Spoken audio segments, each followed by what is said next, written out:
Chris Lee and Blayne Gilmer of Southeastern 14 here. And boy, are we excited to preview this one.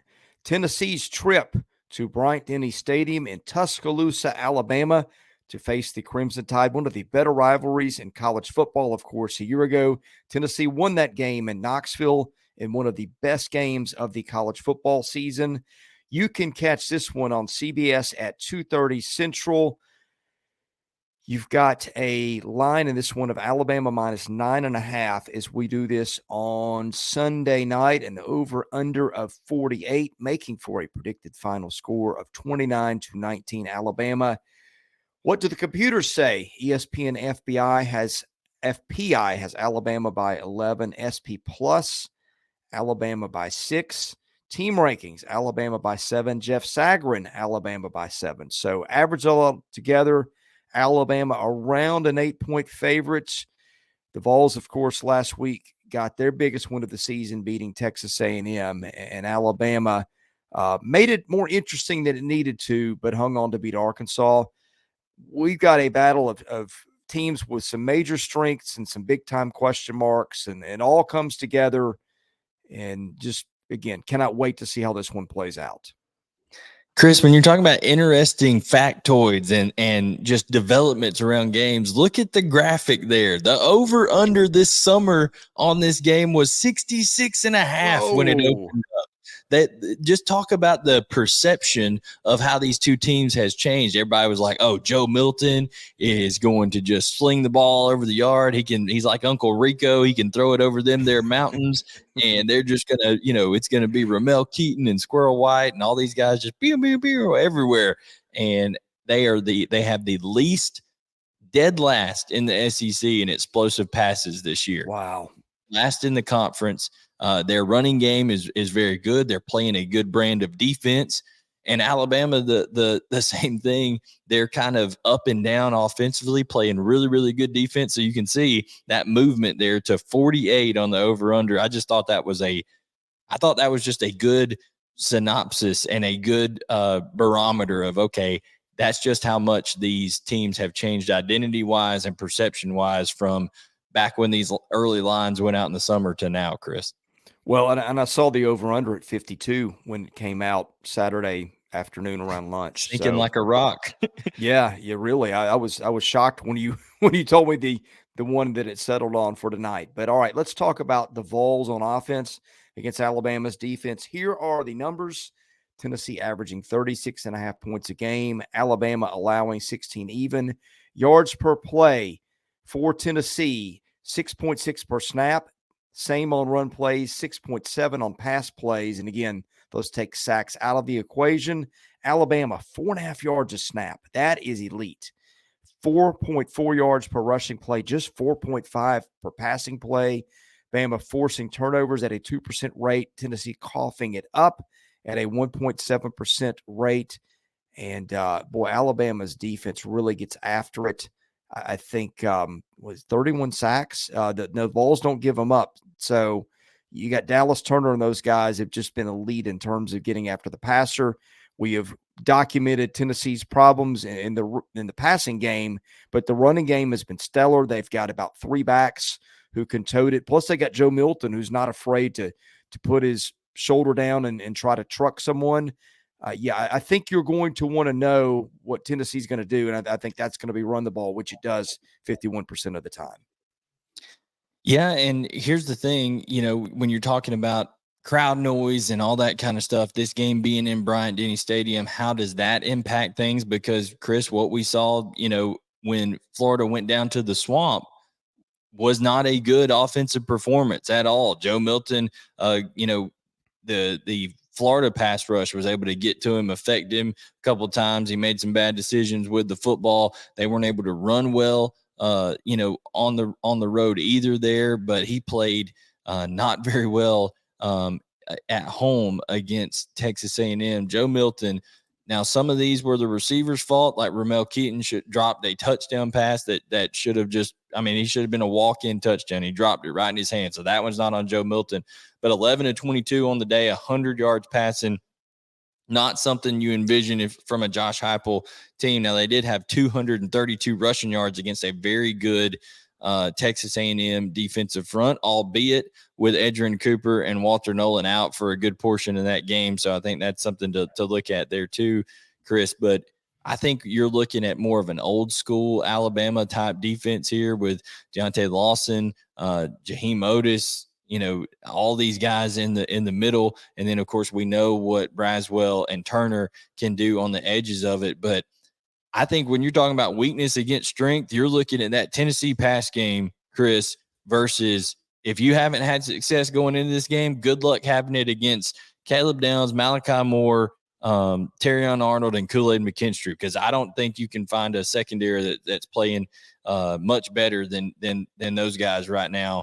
The only reason Arkansas was able to make some plays against them late is because of that great quote that we talked about in our live stream where Nick Saban said that KJ Jefferson threw off a major college football player like a gnat on a cow's ass and went away from him and extended that play and made it just an all-time great quote from Nick Saban there. So I really enjoyed that. But, yeah, I think it's going to be tough sledding for Tennessee to get that passing game going, but they're going to have to find some way to get it going, because I don't know that you're just going to line up and be able to run the ball and get that tempo going on Alabama in Bryant-Denny Stadium.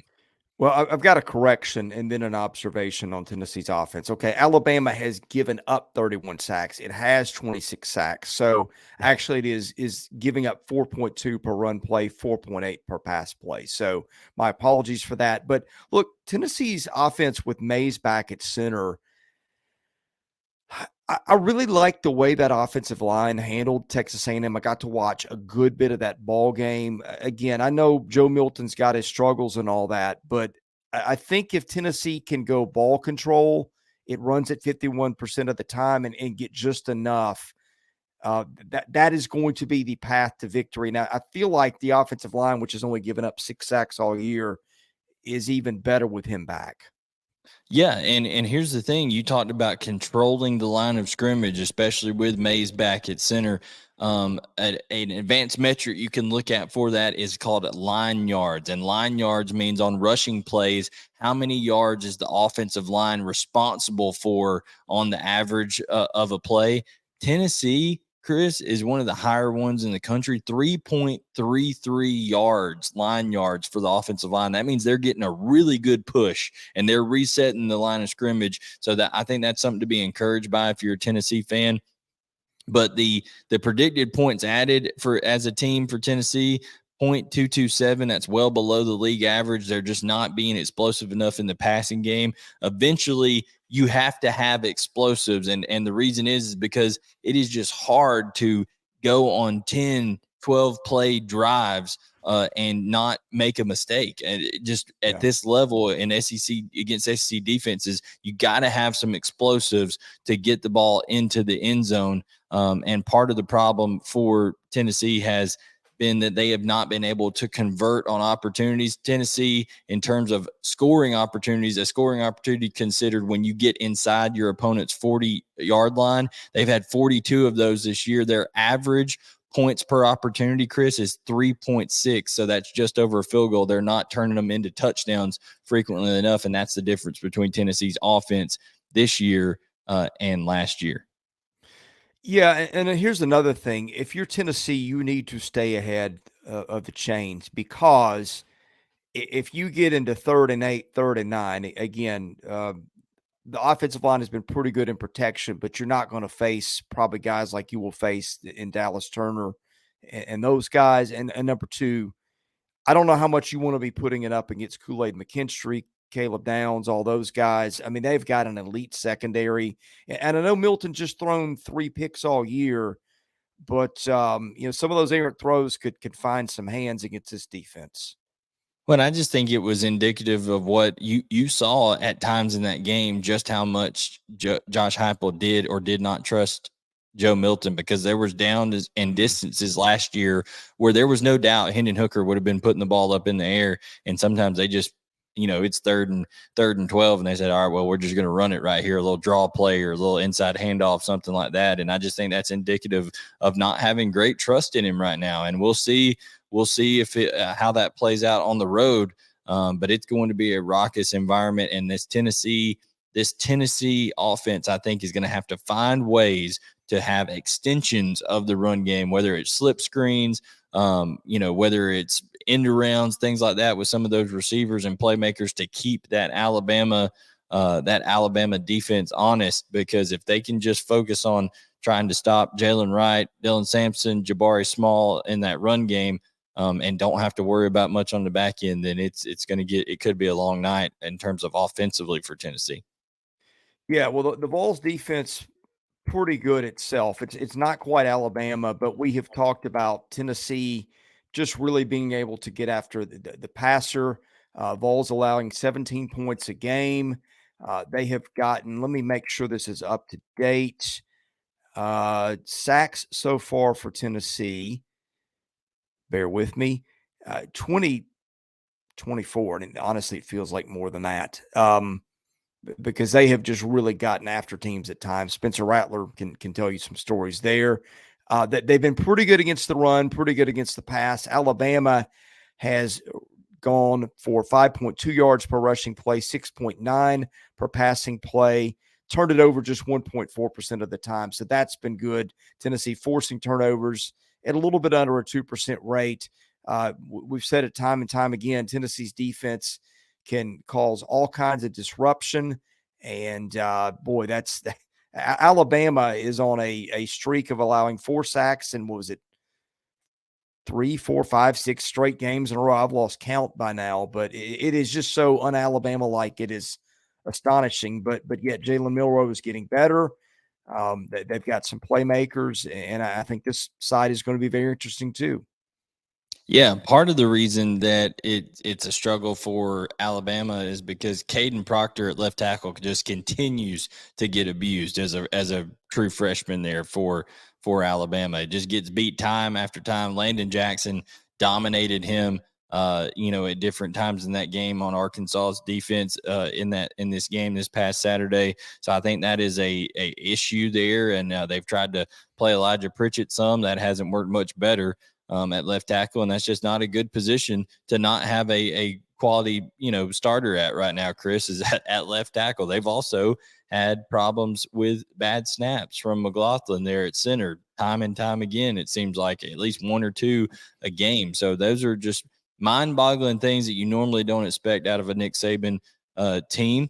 Now, I know Tommy Rees is trying to bring a new identity to this team, but they kind of got away from that identity late in that ball game. They kind of stopped running the football as much, threw some more passes, put the ball in harm's way a little bit, didn't convert and extend drives to a certain amount of time, and allowed Arkansas to claw their way back into that game with some more opportunities. But Chris, you're absolutely right that the Tennessee defense is nothing to laugh at in previous years, when it was high flying and things like that, and we're just going to try to score more points. No, they're playing a good quality brand of football under Josh Heupel. And one thing that you notice about them is that teams don't often get into scoring position against them. There's only been 27 drives against Tennessee this year that have crossed over their own 40-yard line.